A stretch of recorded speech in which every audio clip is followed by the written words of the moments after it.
Bonjour! Alors, aujourd'hui, je suis avec Kayla et René du Centre Walgwan.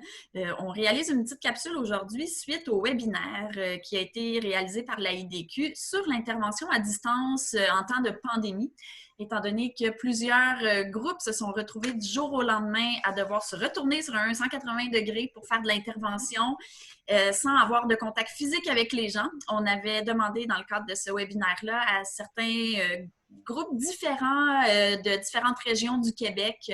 On leur avait demandé des petites pistes de quelle façon est-ce qu'ils s'étaient organisés pour aider un peu la réflexion de tous les milieux par rapport à cette pandémie-là, parce qu'on n'est pas tout seul. Donc, on fait suite avec les questions qui nous ont été posées pour le Centre Walgwan. On a des questions qui ont été posées à l'ensemble des 5 groupes qui ont participé au webinaire. Donc, je vais poser ces 2 questions en premier. Puis ensuite, on va poser des questions qui sont plus reliées au Centre Walgwan plus spécifiquement. Donc, j'accueille Kayla et René. Je vais vous laisser vous présenter rapidement le centre, ses services. Si vous voulez, je peux faire ça. Je m'appelle Renée Demecq, je suis une éducatrice au Centre Walgwan. Le Centre Walgwan, on offre nos services à des jeunes Premières Nations, métis entre les âges de 12 à 17 ans. Alors, c'est une centre de réadaptation. C'est un programme d'habituellement 14 semaines, mais on offre aussi des programmes de prévention. C'est ça, dernièrement, on a des programmes virtuels. Là, on vient d'offrir un programme de prévention de 3 semaines. On va en parler un peu plus. Puis, c'est ça. Génial. Bonjour, moi c'est Kayla Gédéon, je suis la conseillère clinique au Centre Walgwan. Je travaille au centre depuis 7 ans. C'est pas mal ça. Bien, bienvenue! Donc, première question qui avait intéressé les gens, qui nous a été beaucoup posée. En fait, les gens voulaient savoir un peu, à la lumière de l'expérience que vous avez, ce serait quoi les avantages et les inconvénients de l'intervention à distance? Donc, dans la balance, l'avantage-inconvénient comparativement à l'intervention en face à face. Est-ce qu'il y a des avantages? Et si oui, lesquels et inconvénients? C'est sûr qu'il y a plus d'inconvénients qu'il y a d'avantages en ce moment. Surtout avec notre population de jeunes, c'est très difficile à le rejoindre. Surtout, pour des rencontres, c'est l'été, il fait chaud. Puis, en plus, l'environnement à la maison, ça fait que c'est vraiment difficile de rejoindre les jeunes présentement. Donc, c'est une grosse barrière, limitation pour nous présentement.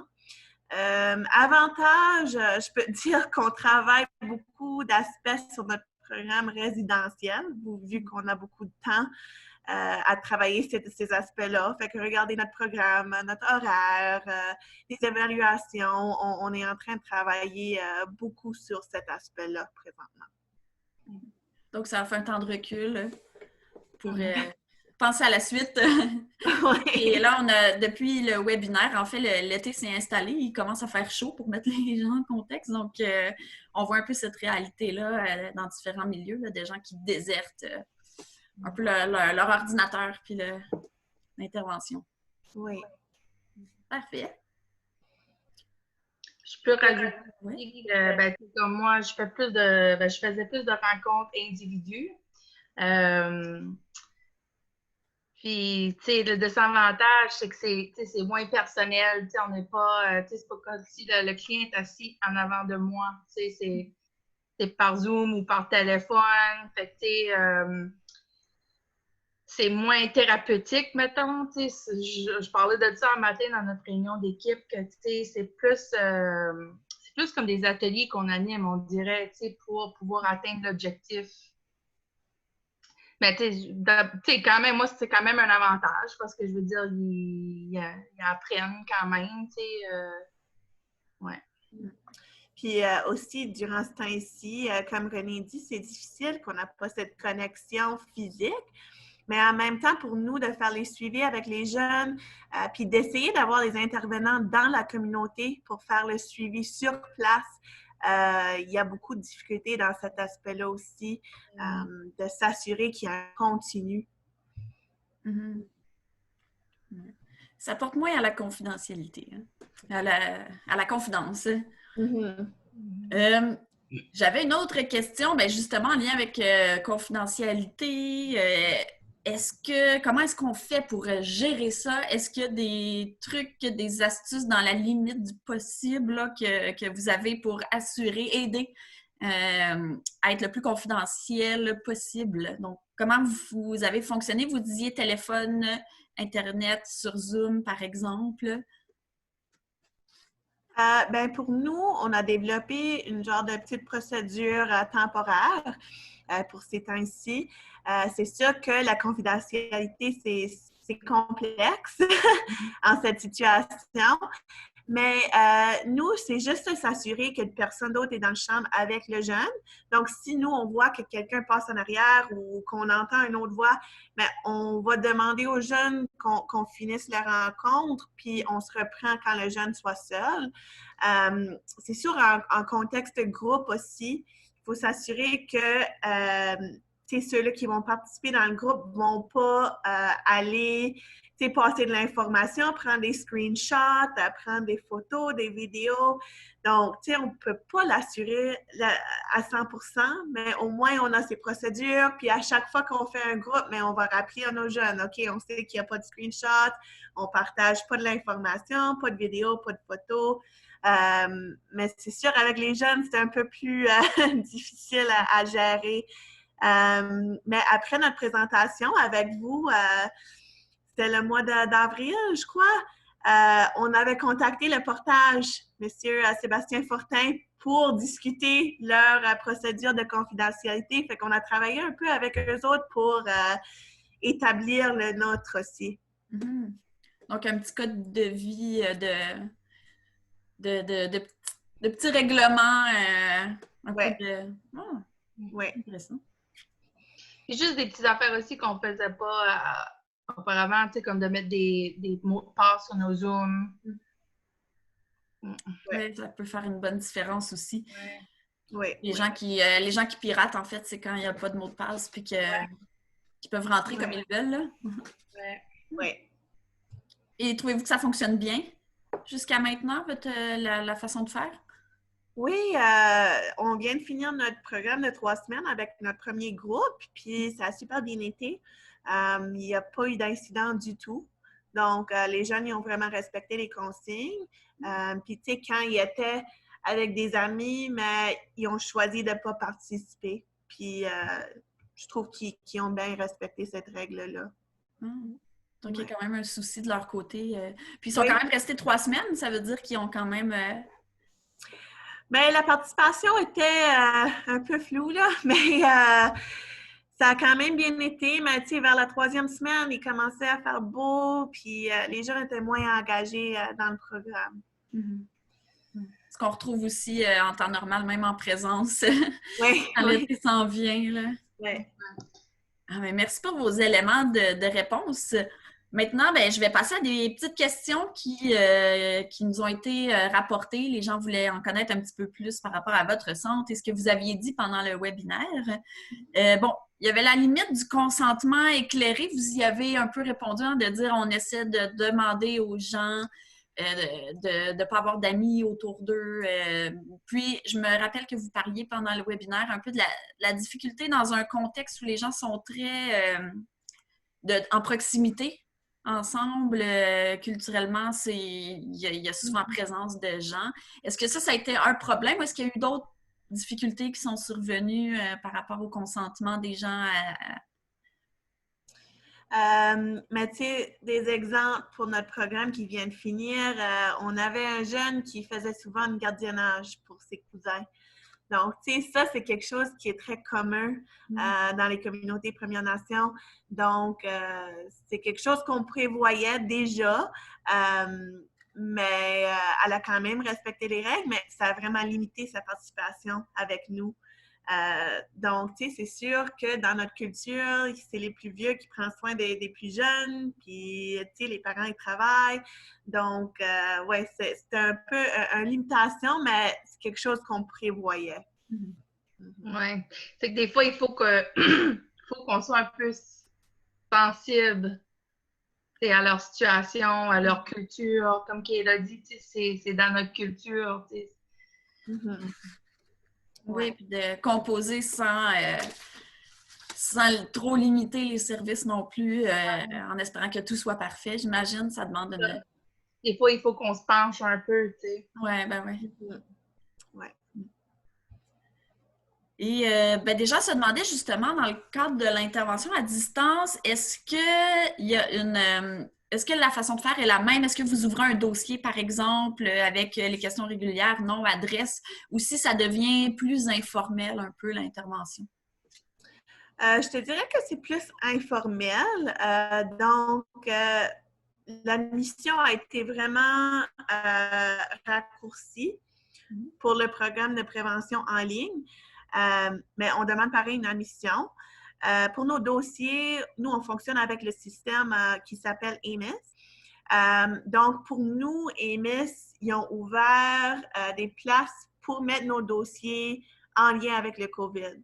Donc, on a l'option de rentrer un client, mais de faire le petit check sur, tu sais, ça va être un client virtuel, je crois.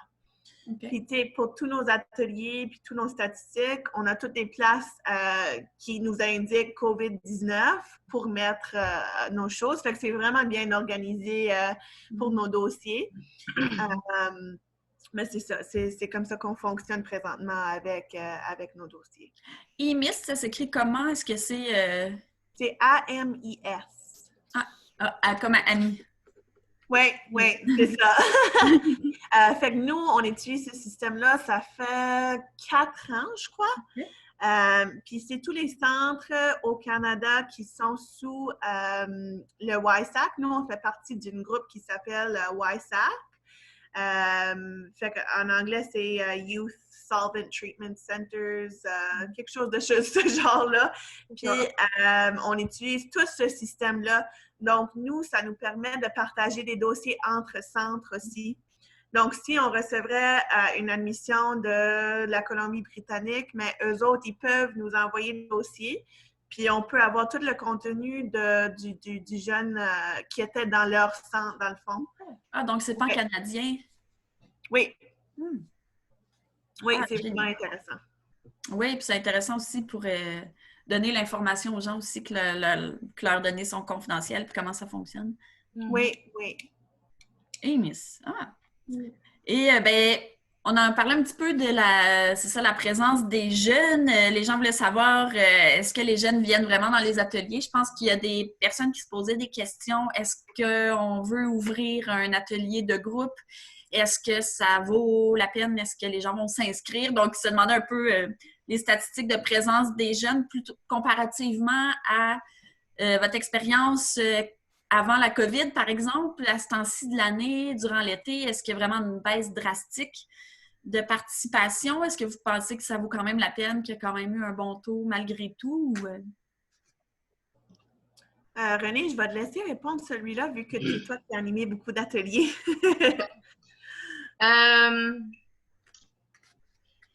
Ben, je te dis que ça a resté le même numéro, je pense, hein, qui est là. C'est sûr que, tu sais, on n'a pas des grands numéros comme là, au début, tu sais, on faisait des ateliers, tu sais, au début de la COVID, avril, mai, me semble, on faisait 2 ateliers par semaine. Tu sais, mettons, on avait comme, je sais pas, 2 à 4 participants. C'est sûr qu'on les animait comme en anglais et en français, fait qu'on avait comme 2, là. Après ça, on a changé un peu notre programmation. C'était plus aligné vers le programme de 3 semaines de prévention. Puis là, on avait 5 candidats. Puis comme Kayla a dit, ben, tu sais, il y avait une fluctuation, tu sais, c'était pas toujours constant, des fois, ils n'étaient pas toujours tous là. Mais je te dirais qu'on a gardé quand même le même taux de participants, comme je te dis, en, mettons, 2 à 5, là. Mm-hmm. Puis aussi, on a commencé un groupe de soutien une fois par semaine, le soir, à 18h. Puis, en tout cas, d'après ce que j'en ai animé un, puis d'après ce que j'ai vu, il y avait après encore de 2 à 4 participants par semaine. Mhm. Tu sais, fait que, tu sais, c'est quand même pas si pire. Tu sais, moi, je me dis, tu sais, c'est mieux 4 à 5 que 0, tu sais. Oui, Il y en a ben qui oui. s'intéressent. Ouais. Ouais. Chaque Ouais. personne compte, hein, même s'il y en avait qu'une. Ouais. C'est ça. Ouais. Fait que je pense que l'important, c'est qu'on offre ces services-là. Même si on a seulement 2 jeunes, au moins qu'on l'offre, puis on essaie de faire de quoi pendant ce temps-là pour offrir des services aux jeunes, même si c'est pas évident. On essaie beaucoup, beaucoup, beaucoup de choses pour Ouais, essayer de rejoindre les jeunes. exactement. Mhm. Ne serait-ce Ouais. que le fait de savoir que vous êtes là en cas de besoin, c'est déjà un appui pour les gens. Oui. Ouais. Puis aussi, on animait deux fois par semaine, une ou deux fois par semaine, excuse-moi, qui est là, peut-être tu peux me corriger, un atelier juste sur la culture. Mhm. Ça aussi, ça a vraiment accroché les jeunes. Aller chercher leurs intérêts Ouais, ça a d'autres été un façons aussi. succès. Ça. Ben, encore le même taux de participants, mais vraiment, ils ont montré un grand intérêt, là. Oui, oui. Oui, c'est quelque chose qui accroche vraiment les jeunes, comme René a dit. On a une petite équipe culturelle qui travaille présentement, puis ils font beaucoup de vidéos. Ils sont dans la communauté, ils ont fait une vidéo par rapport à la pêche, à la tête de violon. Ils essaient vraiment de rejoindre les jeunes avec la culture, puis on voit que ça marche. Les jeunes sont vraiment intéressés dans ces choses-là. Donc, c'est au moins un aspect qu'on voit qui est en train d'accrocher les jeunes. Ouais. Puis ça me fait penser aussi dans un contexte où le défi est plus grand pour aller chercher les jeunes. Ça permet aussi de voir qu'est-ce qui les accroche réellement pour dire si, malgré l'été, malgré le fait que ce soit à distance, s'ils viennent, c'est parce que là, le sujet les accroche. J'imagine que ça peut donner des pistes aussi, même pour l'avenir, puis de... Et dans nos ateliers, on essaie de toucher un peu comme à toutes les sphères, tu sais, physique, émotionnel, mental, spirituel, tu sais, fait qu'on essaie de toucher à toutes les sphères, là. Ah, c'est super intéressant. Et Mhm. vous aviez parlé que vous utilisiez Snapchat pour l'intervention. Les gens voulaient savoir de quelle façon est-ce que vous l'utilisez. Notre Snapchat a eu une courte vie. Ça a pas duré longtemps. Ouais. On l'a essayé pendant 2-3 semaines, puis après avoir regardé notre procédure de confidentialité, j'ai regardé avec l'équipe, puis on était tous dans la même idée que, on n'a pas de moyens à voir les photos qui ont été envoyées, puis les photos qu'on a reçues. Donc, un peu c'était un peu inquiétant. Okay. Si jamais il y avait de quoi qui arriverait, on n'avait pas de preuves pour voir, OK, si notre employé a envoyé cette photo-là, le jeune a envoyé cette photo-là. Donc, ça a eu une courte vie. Fait que là, on a notre Instagram qu'on continue à utiliser, puis notre Facebook qu'on utilise beaucoup, beaucoup. OK. Est-ce que vous avez des profils d'intervenants sur Facebook? Mais on a un profil intervenant pour tout le monde, donc tout le monde utilise le même profil. Mais à chaque fois qu'un jeune quitte notre centre, on l'ajoute dans ce profil-là. Fait qu'on a, je pense qu'on a comme 300 jeunes dans ce profil-là. Puis, on communique avec eux tout le temps, à tous les jours. On a un service de chat. Fait que les gens qui sont sur le chat sont toujours en train d'aller envers les jeunes, commencer des discussions. Fait que ça va vraiment, vraiment bien avec le Facebook. Ça, je dirais que c'est un gros avantage pour nous. Ça a vraiment créé beaucoup de connexions entre les intervenants, les jeunes. Tu sais, ils viennent à nous comme pour du soutien. Ça permet de garder un contact aussi après, une fois qu'ils sont sortis. Puis, on le voit beaucoup, hein, surtout les jeunes, là, tout ce qui est texto, écrire plutôt que parler, plutôt que se voir, c'est moins menaçant. C'est intéressant. Donc, Snapchat, peut-être pas le meilleur outil, étant donné qu'on ne garde pas de traces de rien. Oui, oui. OK. Donc, puis les gens se demandaient aussi, comme une dernière petite question, les moyens, les outils de recrutement. Est-ce que vous avez changé un peu votre façon d'aller chercher les jeunes, étant donné que c'est plus difficile, ou si vous utilisez encore les mêmes techniques? Je pense que c'est un peu la même technique. On a notre travailleuse de proximité qui travaille très fort sur le recrutement. Elle est en contact avec tous les travailleurs sur le côté Nouveau-Brunswick, Nouvelle-Écosse, Labrador. Elle contacte beaucoup. C'est sûr que c'est difficile des fois d'avoir des réponses vu que les travailleurs ne sont pas dans leur bureau à temps plein, on n'a pas de numéro à contacter les travailleurs chez eux parce qu'ils ne sont pas dans le bureau. C'est un petit barrière, mais on continue d'utiliser notre Facebook aussi pour rejoindre les jeunes, pour faire du recrutement. Donc, c'est un peu la même chose qu'on faisait avant. Mm-hmm. Et on fait le pont avec l'autre question par rapport au Facebook qui fonctionne bien. Oui. Et oui. Excuse-moi, moi, je sais que moi, des fois, comme si je vois que il y a certains jeunes qui ont des difficultés, qui ont besoin de soutien, ben, je vais aller envers eux, puis on va essayer de leur dire, bon, ben, écoute, là, on a ces services-là en place, viens nous voir. Aussi, juste pour ajouter le recrutement, on utilise notre liste d'attente aussi. Fait qu'on va contacter les jeunes sur notre liste d'attente pour offrir des services entre-temps. Ah, c'est une bonne idée aussi. Oui. Ben, puis j'ai une dernière petite question en terminant, une question qui vient de moi en fait. Je me demandais si la pandémie là, se terminait demain matin ou si dans l'éventualité qu'il va y avoir une fin des mesures un jour de confinement, on l'espère. Est-ce que vous garderiez la formule que vous avez mis en place pour dire ben maintenant qu'on a créé un service à distance, on va maintenir ce service-là ou si vous avez hâte de revenir au service en présence? Est-ce que vous avez un peu pensé à la formule que vous voulez utiliser dans le moyen long terme? Oui, on jase un peu de ça là présentement, mais je pense qu'il y a des choses qui vont rester. Il y a des choses sûrement qui vont continuer. Je ne sais pas exactement quoi pour l'instant, mais je pense que pour nous, il y a des choses qui fonctionnent très bien présentement. Puis c'est sûr qu'il y a des éléments qui vont rester à long terme. Pas toutes, mais je pense que l'équipe est très hâte de revenir au centre puis avoir des clients. Mais en même temps, comme je dis, il y a des choses qui fonctionnent très bien présentement. Puis c'est des choses qu'on peut continuer d'offrir aux communautés. Mm-hmm. Mm-hmm.